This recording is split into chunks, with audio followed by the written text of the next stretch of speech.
तर रोहित आर्यच्या संदर्भात सविस्तर अहवाल विभागाकडून मागवण्यात आलाय। सविस्तर अहवाल प्राप्त झाल्यानंतर माहिती दिली जाईल। शालेय शिक्षण मंत्री दादा भुसे यांनी आता स्पष्टीकरण दिलेलं आहे। अप्सरा मीडिया एंटरटेनमेंट नेटवर्क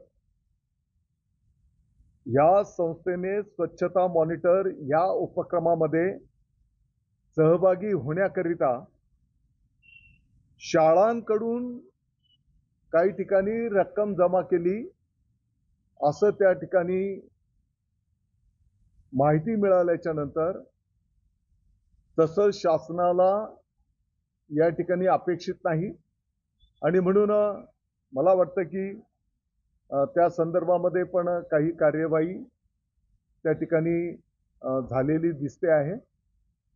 याचा संपूर्ण अहवाल आल्याच्या नंतर आपल्या समोर आम्ही तो ठेवू।